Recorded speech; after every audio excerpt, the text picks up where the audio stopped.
Bangla link Bangla পথে।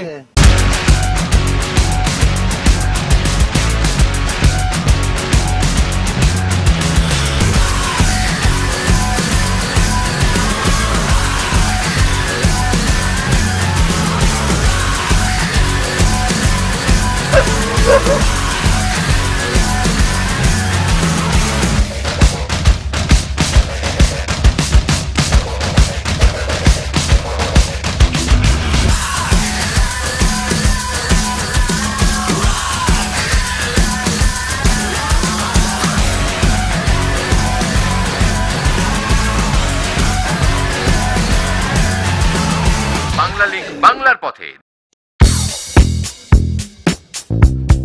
Bangla link Bangla পথের বন্ধুরা কেমন আছেন? শুরু করছি আজকের ব্র্যান্ড নিউ এপিসোড। বন্ধুরা, আমাদের অনুষ্ঠানটি একটি ভ্রমণ বিষয়ক অনুষ্ঠান, আর গত এপিসোড ধরে আমরা ভ্রমণ করছি মৌলভীবাজার জেলার বিভিন্ন উপজেলার নানান লোকেশনে। কোন একটা স্থানে যদি আপনি বেড়াতে যান, তবে ওই স্থানটির শুধু নাম, মানে ঢাকা ঢাকা, চট্টগ্রামের চট্টগ্রাম, শুধু যদি নামটা লেখা দেখতে চান তাহলে আপনাকে যেতে হবে রেল স্টেশনে। আমরা এখন আসছি বড়লেখায়। বড়লেখায় একটা রেল স্টেশন আছে, সেটা হচ্ছে এইটা। আর এখানে আসলে আপনি লেখা দেখতে পারবেন, শুধু লেখা আছে বড়লেখা। তবে একটা জিনিস, এই রেল স্টেশনটা মৃত, মানে এখানে ট্রেন আর আসা যাওয়া করে না। 1793 সালে চিরস্থায়ী বন্দোবস্তের পর জমিদারদের সুবিধার্থে বিভিন্ন এলাকার নাম দেওয়া হলো। পার্শ্ববর্তী এলাকা থেকে এই এলাকা অনেক বড় হয়, তখন একে বড় এলাকা বলে ডাকা হতো। আস্তে ধীরে এই বড় এলাকাই হয়ে গেল বড়লেখা। মজার না? বাংলা লিংক। তো বন্ধুরা, বুঝতে পারছেন আজ আপনাদের নিয়ে ঘুরবো মৌলভীবাজারের বড়লেখা উপজেলা। মৌলভীবাজার শহর থেকে বড়লেখা 68 কিলোমিটার পূর্বে অবস্থিত। 1940 সালে এখানে থানা প্রতিষ্ঠিত হয়। বড়লেখার আয়তন 501.65 বর্গ কিলোমিটার, লোকসংখ্যা প্রায় 3 লাখ। কথায় কথায় আমরা এসে গেছি বড়লেখা সদর থেকে 6 কিলোমিটার উত্তর পশ্চিমে দাসের বাজার ইউনিয়নের লঘাটি গ্রামের প্রাচীন ঐতিহাসিক খোয়াজা মসজিদে।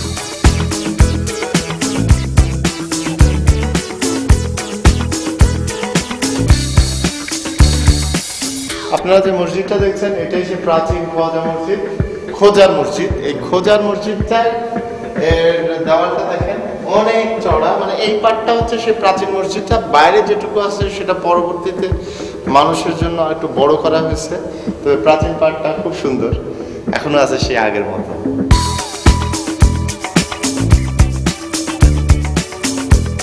বন্ধুরা, আপনারা দেখছেন মুঘল সম্রাট আওরঙ্গজেবের আমলে তৈরি একটা মসজিদ। এই লঘাটি এলাকার জনাব মতলিব আলী মাস্টারের ঘরে রক্ষিত একটি বাদশাহী ফরমান অনুযায়ী জানা যায়, সম্রাট আলমগীর আওরঙ্গজেবের শাসন আমলে বাংলার তৎকালীন সুবেদার খোয়াজা শাহবাজের ভাই খোয়াজা শেখ মুসা সম্রাট আওরঙ্গজেবের বিশ্বস্ত কর্মচারী হিসেবে এই এলাকার জায়গির নিয়ে স্থায়ীভাবে বসবাস শুরু করেন। আর তখনই তিনি এই মসজিদটি নির্মাণ করেন বলে ধারণা করা হয়। প্রাচীন এই খোয়াজা মসজিদে মহিলাদের নামাজের আলাদা ব্যবস্থা সহ একটি ইসলামী পাঠাগার রয়েছে। 300 বছরের প্রাচীন এই খোয়াজা মসজিদটি দেখতে হলে আপনাকে আসতে হবে মৌলভীবাজারের বড়লেখা উপজেলার দাসের বাজারের লঘাটি গ্রামে। বাংলা লিংক।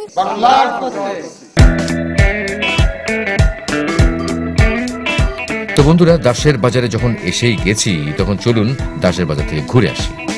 এটি মৌলভীবাজারের ঐতিহ্যবাহী শীতলপাটির প্রাচীনতম বাজার। মৌলভীবাজারের রাজনগরের বিখ্যাত শীতলপাটি আমরা আগেই দেখিয়েছি। আজ দেখুন শীতলপাটির বাজার। এটার দাম কত? এটার দাম হচ্ছে 1600। এর থেকে ছোট নাই? হ্যাঁ, এর চেয়ে ছোট আছে। দেখি আছে, ছোট আছে। এর চেয়ে ছোট নেবেন। এটা কত দাম? এটা নেন যে 500। আজকে কি হাট নাকি? হ্যাঁ, আজকে হাট। কতগুলো আসবে? এখানে 600 আসবে। 600-700 পাটি আসবে? হ্যাঁ, 600-700 পাটি। প্রতি হাটে আসে? হ্যাঁ, প্রতি হাট। বিক্রি হবে? হ্যাঁ, বিক্রি হবে। সব বিক্রি হয়ে যাবে? সব বিক্রি হবে।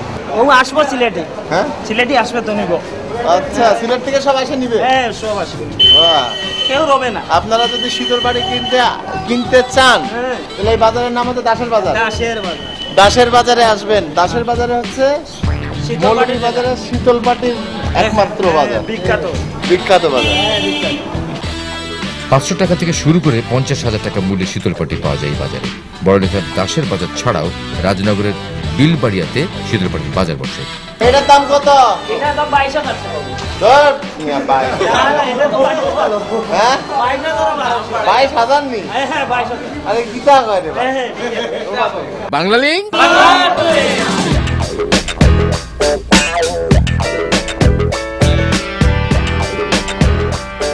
বন্ধুরা, আমরা এখন চলেছি বড়লেখা সদর থেকে 14 কিলোমিটার দক্ষিণ পূর্বে 8 নম্বর দক্ষিণবাগ ইউনিয়নের কাঁঠালতলী এলাকায়।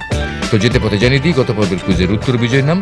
প্রশ্নটি ছিল কৃত্রিম পাশা জমিদার বাড়ি কোন জেলায় অবস্থিত? সঠিক উত্তর মৌলভীবাজার। এবারে 6735টি SMS এর মধ্যে সঠিক উত্তর এসেছে 6437টি, যার মধ্যে থেকে ভাগ্যবান বিজয় হয়েছেন জয়পুরহাটের কালাইয়ের রাসেল। কংগ্রাচুলেশনস। আর আমরা চলেছি মৌলভীবাজার তথা বৃহত্তর সিলেটের পর্যটনের সবচেয়ে আকর্ষণীয় স্পট মাধবকুণ্ডু জলপ্রপাত দেখতে। রাস্তাটি দেখে রাখুন, এই রাস্তা ধরেই আপনাকে আসতে হবে মাধবকুণ্ডে।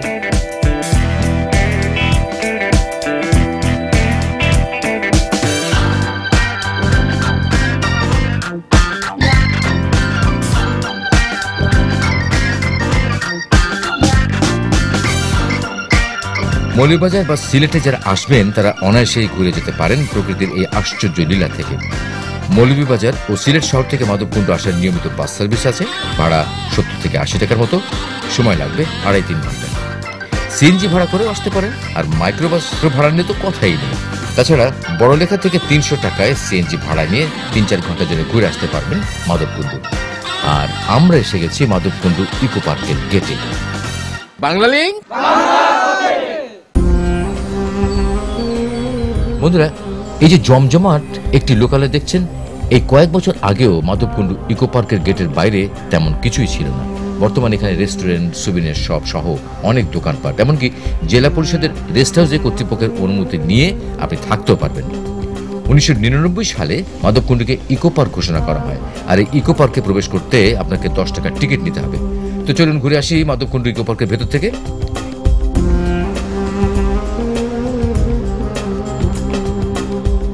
ইকো পার্কে কি করা যাবে কি করা যাবে না তা বাইরে এবং ভেতরে অনেকবার লেখা আছে। দয়া করে দেখে নেবেন এবং মেনে চলবেন। যারা এখনো মাধবকুণ্ড আসেননি, বাড়ি বসে বসে চিন্তা করছেন মাধবকুণ্ড যাব, তাদের জন্য আজকে আমাদের অনুষ্ঠানে মাধবকুণ্ডের A to Z যতখানি সম্ভব সম্পূর্ণটা দেখানো হবে। খুব খেয়াল করে দেখেন।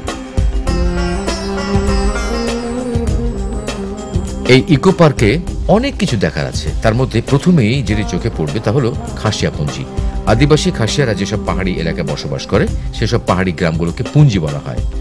আদি মঙ্গোলীয় গোষ্ঠীর খাসিয়ারা ভাষাতাত্ত্বিক বিচারে অস্ট্রিক ভাষা গোষ্ঠীর। এদের নিজস্ব ভাষা আছে, আর তা হলো খাসি। খাসিয়াদের আয়ের প্রধান উৎস খাসিয়া পান সুপারি। এদের বিচিত্র জীবনযাপন এখানে দেখতে পাবেন। মৌলভীবাজার জেলার কুলাউড়া, শ্রীমঙ্গল, কমলগঞ্জ ও বড়লেখায় খাসিয়ারা রয়েছে। এরা বর্তমানে খ্রিস্টান ধর্মের অনুসারী। মৌলভীবাজারে খাসিয়াদের পাশাপাশি মণিপুরী, ত্রিপুরা, গারো সহ বেশ কিছু আদিবাসীদের বসবাস রয়েছে। এদিকটা আছে টয়লেট আর চেঞ্জিং রুম। যারা ঝর্ণায় গোসল করে কাপড় ভিজিয়ে ফেলবেন তারা এখানে চেঞ্জ করতে পারবেন। মাধবকুণ্ড ইকো পার্কে পর্যটনের কিছু সুযোগ সুবিধার ব্যবস্থা করা হয়েছে, তবে এদের সার্ভিস এখনো পরিপূর্ণতা লাভ করেনি। এখানে সহযোগিতা ও নিরাপত্তার প্রয়োজনে পর্যটন পুলিশের দেখা পাবেন।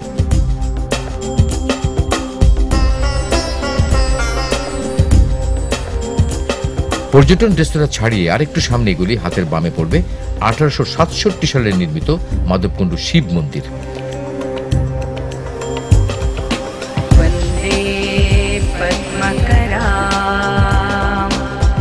মাধবকুণ্ড যেমন প্রকৃতি প্রেমিকদের তীর্থস্থান, তেমনি হিন্দু ধর্মাবলম্বীদের তীর্থস্থান এই মাধবকুণ্ড। প্রতি বছর এই শিব মন্দিরকে ঘিরেই চৈত্র মাসের শুক্লা ত্রয়োদশীতে পূজা অর্চনা এবং মাধবকুণ্ডে পূর্ণ স্নান করা হয়। মূলত মাধবকুণ্ড শিব মন্দিরকে ঘিরে যত আয়োজন। হিন্দু ধর্মাবলম্বীদের এই তীর্থস্থানের সৌন্দর্য পরবর্তীতে সর্বস্তরের মানুষ দেখতে আসা শুরু করলে এটি একটি পর্যটন কেন্দ্রে রূপান্তরিত হয়। আপনার এখানে আসলে সবসময় কেউ না কেউ পূর্ণ স্নান করছে তা দেখতে পাবেন।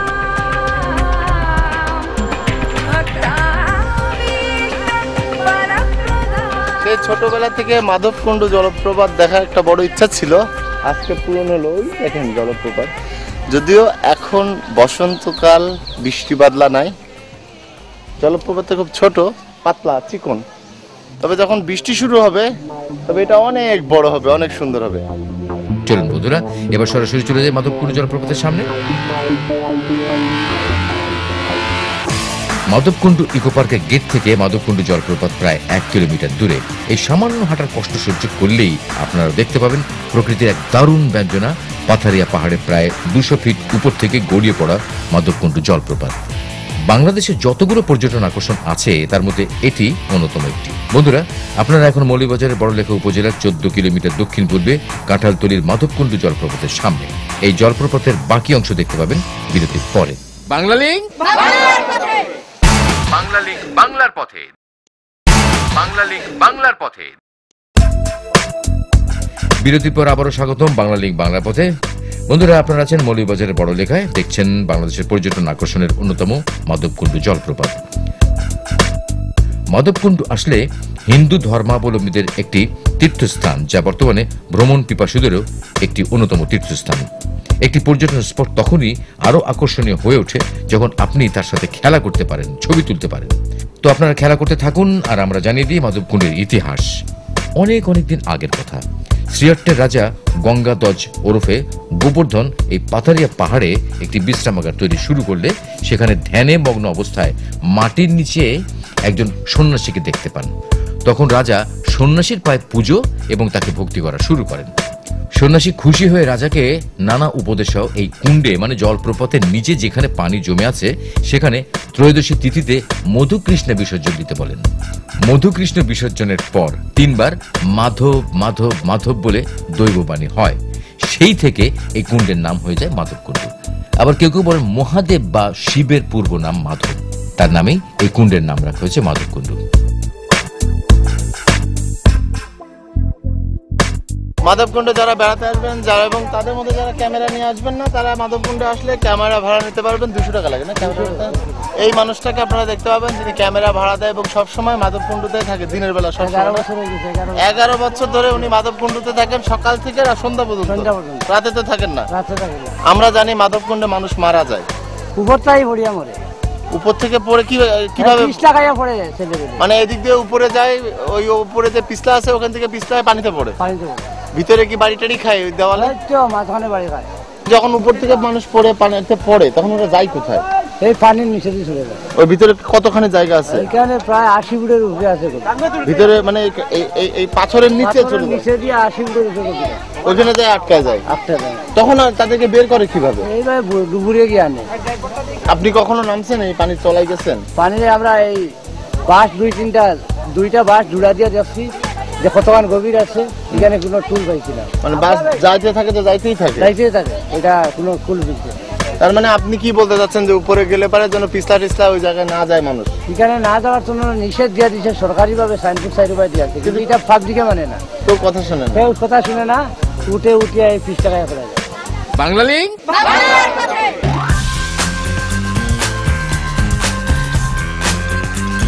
তো বন্ধুরা, রেডি হয়ে নিন, এখন আপনাদের নিয়ে যাব মাধবকুণ্ডের আশেপাশের আরো কিছু দেখতে। গঙ্গামারা ছড়া যখন পাথারিয়া পাহাড়ের উপর থেকে নিচে আছড়ে পড়ে তখনই মাধবকুণ্ডু জলপ্রপাতের সৃষ্টি হয়। আর কুণ্ডের পানি মাধব ছড়া দিয়ে প্রবাহিত হয়ে হাকালুতিতে গিয়ে মিলিত হয়। পার হচ্ছে মাধব ছড়া, চলেছি পরিকুণ্ডে।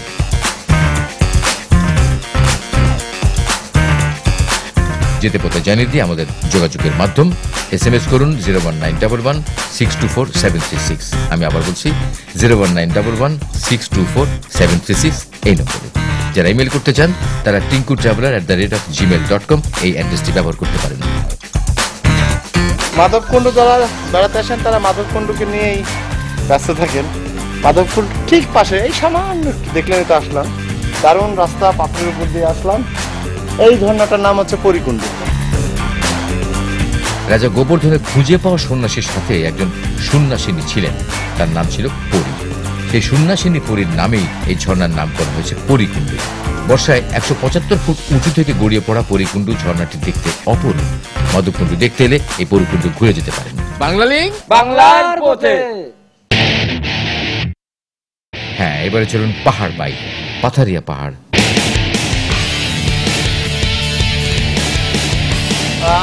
যারা উপরে উঠবেন খেয়াল করছেন ব্যাপারটা, আসেন।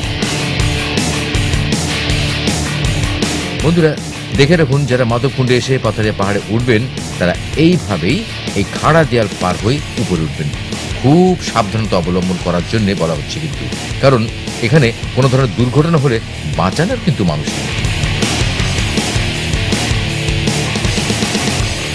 সাধারণভাবে পাথারিয়া পাহাড়ে ওঠাকে নিরুৎসাহিত করা হয়, তারপরেও যারা অতি উৎসাহী তারা কিন্তু খুব সাবধান। আমরা এখন ঝর্ণার একদম উপরে, এই দেখেন এখান থেকে মানুষ পড়ে নিচে পড়ে মারা যায়। এই জায়গাটা ওই যে লাল হুতে তারা আছে, ওই জায়গা থেকে মানুষ নিচে পড়ে মারা যায়।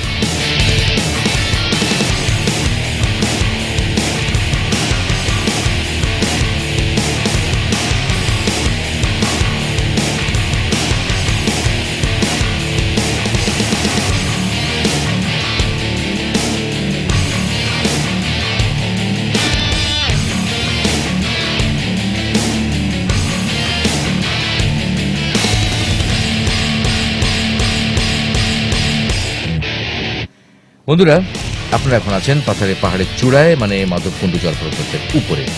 এখানে যে ছড়াটি আছে সেটির নামই গঙ্গামারা। তো মাধবকুণ্ড জলপ্রপাতের উপরে বসেই জানিয়ে দিয়ে আমাদের আজকের কুইজ প্রশ্নটি হলো, মাধবকুণ্ড জলপ্রপাত মৌলভীবাজারের কোন উপজেলায় অবস্থিত? সম্ভব উত্তরগুলো হচ্ছে এ শ্রীমঙ্গল, বি কুলাউড়া, সি বড়লেখা। তো সিম্পল প্রশ্নটি আরেকবার জানিয়ে দিই, বলতে হবে মাধবকুণ্ড জলপ্রপাত মৌলভীবাজারের কোন উপজেলায় অবস্থিত। আর আপনারা এখন আছেন গঙ্গামারা ছড়ার আরো ভেতরে দারুণ নৈসর্গিক সৌন্দর্যের মাঝখানে।